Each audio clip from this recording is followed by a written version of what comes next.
Olá pessoal, meu nome é Ricardo Conzatti, sou especialista em virtualização, possuo algumas certificações técnicas, posso ser encontrado pelo Twitter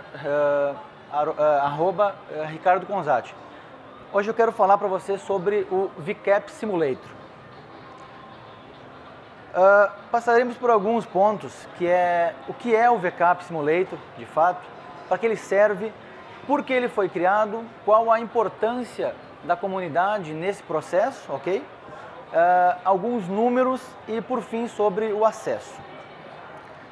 Então, o que é o VCAP Simulator?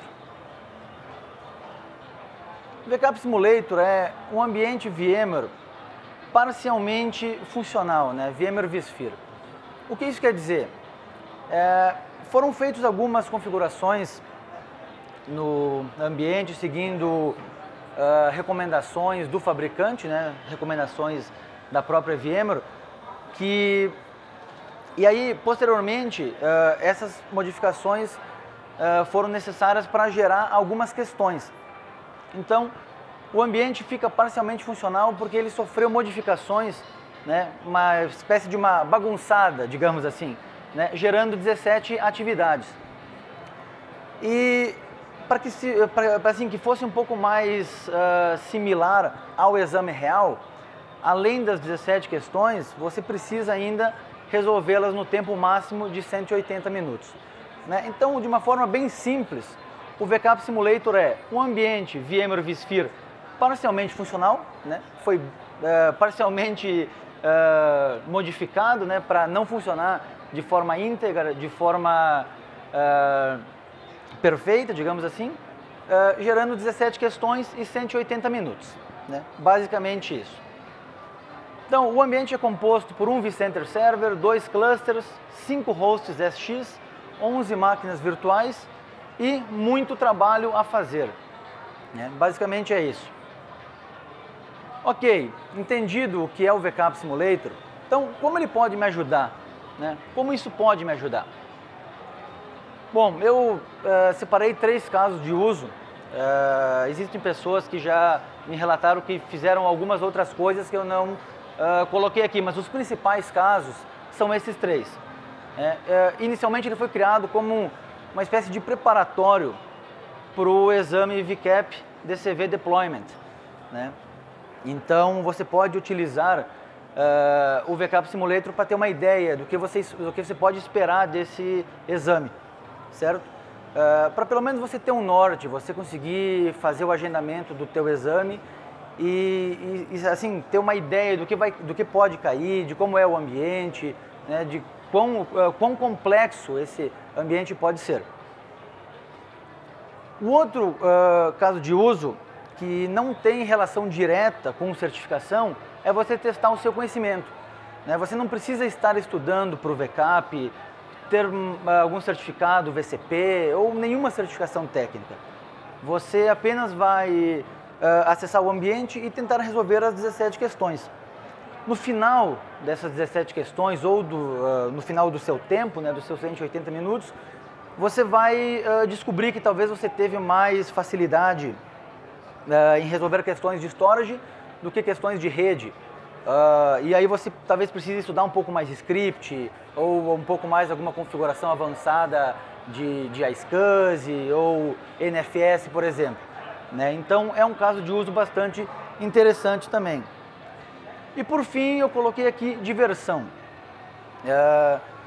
Se assim pensarmos friamente, o VCAP Simulator ele possui 17 questões e possui um tempo. Algumas questões são mais difíceis, outras são mais simples. Então podemos entender que as questões mais difíceis são uma espécie de chefão, por exemplo. E aí, para deixar esse seu jogo um pouco mais interessante, você pode adicionar o tempo também. E aí você entende que é como se fosse um jogo. Você precisa passar por todas as 17 fases no tempo máximo de 180 minutos. Então pode sim, para os nerds, é claro, servir como um pouco de diversão também. Ok, entendemos o que é o VCAP Simulator, para que ele serve, mas por que ele foi criado, né? Qual foi, de fato, a motivação para fazer esse simulador. Então eu tenho alguns números aqui que indicam por que eu resolvi criar o VCAP Simulator, né? Como que tudo isso começou. Logo após eu passar no exame, eu vi em algum blog da VMware alguma informação que nós possuímos no presente momento, né, 2017, 50 pessoas certificadas com o VCAP. E aí eu percebi que nos anos anteriores, 2015 e 2016, possuímos 55. Então, ao contrário de pessoas certificadas com VCP, que tínhamos 787 e passou para 1.400, o número das pessoas certificadas com VCAP diminuiu, né? Então passou de 55 para 50. Então eu, após passar no exame, comecei a pensar o que eu poderia fazer para que esse número melhorasse, crescesse, que mais pessoas conseguissem passar, né, nesse exame. E também motivado por esse número extremamente baixo, onde apenas 4%, né, menos de 4% das pessoas que possuem VCP possuem VCAP, né? Então a ideia era justamente entender aonde que eu poderia ajudar para fazer com que esse número, né, com que essa porcentagem subisse mais e nós tivéssemos mais pessoas certificadas, ok? Então, pensando nisso, óbvio, isso não é uma verdade absoluta, é um ponto que eu entendi que pode ser considerado como uma espécie de justificativa para aqueles números relativamente baixos, digamos assim.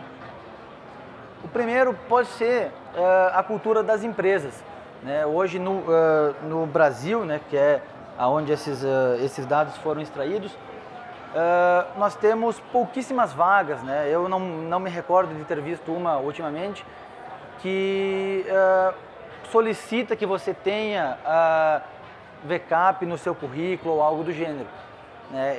A grande maioria pede apenas VCPs. Então, por causa disso, talvez os profissionais eles optam por não estudar, por não continuar essa sua evolução lógica, né? Que seria após o seu VCP você passar pelo VCAP, né? Pode ser um ponto. Outro ponto, né, pode ser o custo. Não é tão mais caro do que o VCP. O VCP custa no Brasil em média de $200, enquanto o VCAP deve ficar próximo de 300 ou 350.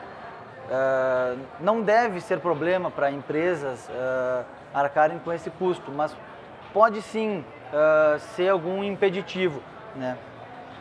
Então, nesses dois primeiros pontos, eu não tinha como fazer nada para ajudar, né? Eu não consigo mudar a cultura das empresas e eu não consigo patrocinar o VCAP Simulator para ninguém, né? Então, o terceiro ponto é sobre a dificuldade, né? Esse é um ponto que eu posso ajudar, porque é um exame de fato difícil, ele é mais complexo do que os exames que a gente costuma fazer, porque ele é um ambiente de laboratório, né? Então, de fato, você precisa acessar um ambiente vSphere, o mesmo ambiente vSphere que você tem no seu ambiente de produção, e precisa fazer configurações nele, né? Então, talvez se você reprova uma, duas, três vezes, o custo pode ser de fato algum problema, né? Então, identificando aonde eu poderia ajudar, que eu comecei a trabalhar no simulador em si, ok?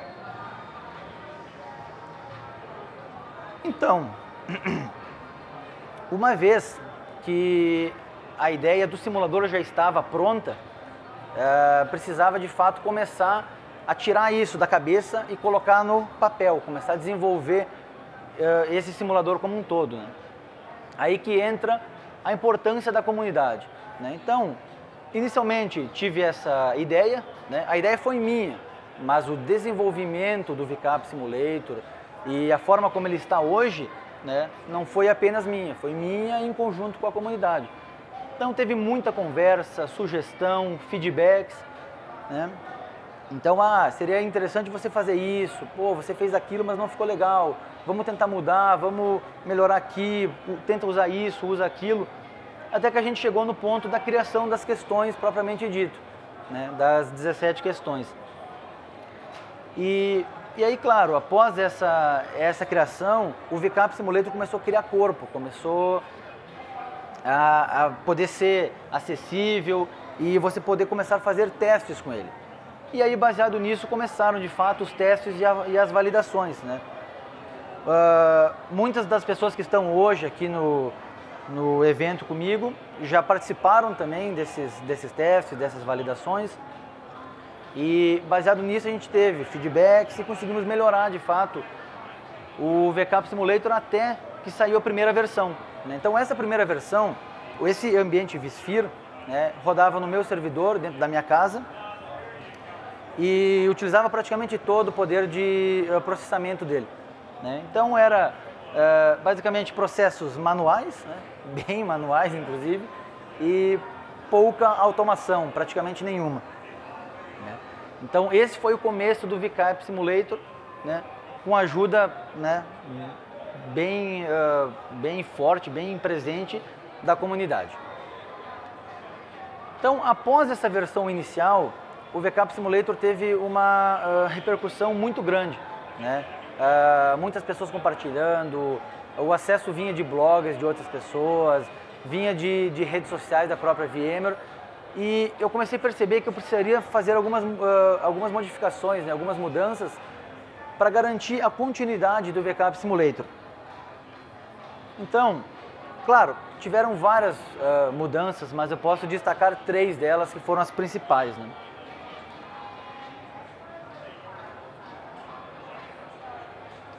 Então, a primeira delas foi a migração para Ravelo. A primeira versão, o VCAP Simulator rodava no meu servidor dentro de casa. E eu comecei a perceber que era muito acesso, muitas pessoas solicitando, e eu tinha perdido o meu servidor. Eu não podia mais utilizá-lo. Eu queria fazer um lab, queria fazer um teste, e eu tinha que disponibilizar esse meu hardware para as pessoas fazerem acessar o simulador e fazer os seus testes.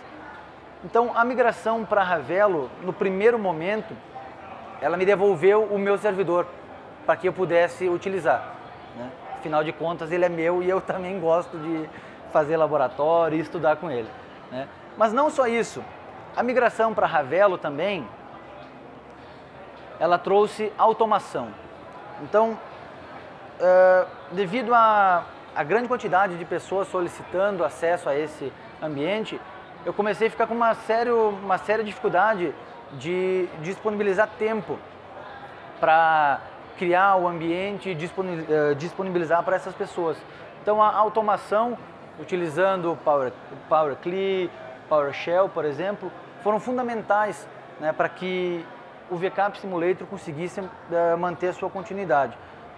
E não só a automação da parte técnica, né, falando sobre scripts ou algo do gênero, mas a automação dos processos, né, a forma que você faz o cadastro no site, recebe os seus e-mails, né?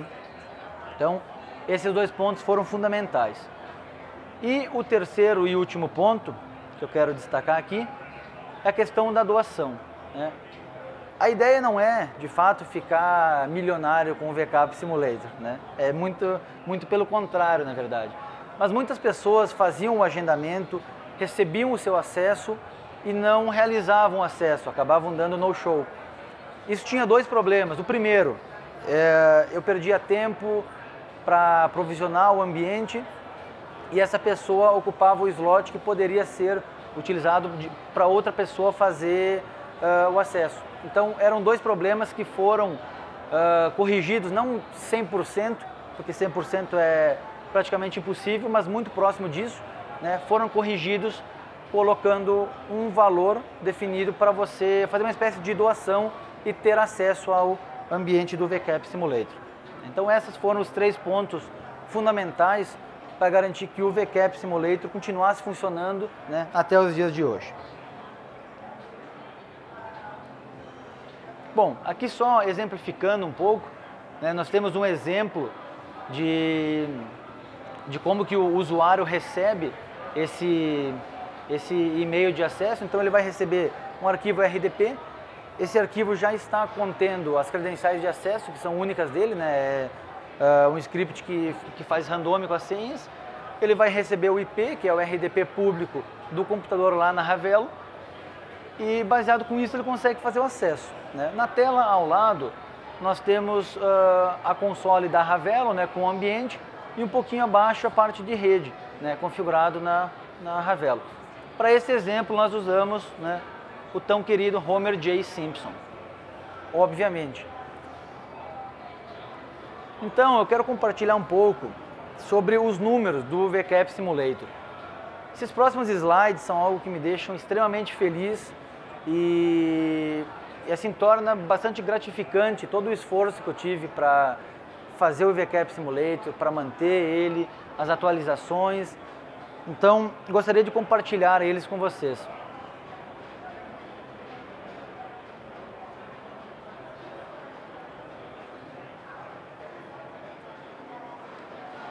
Estes números, eles são do último ano, né? Agosto de 2017 até agosto de 2018.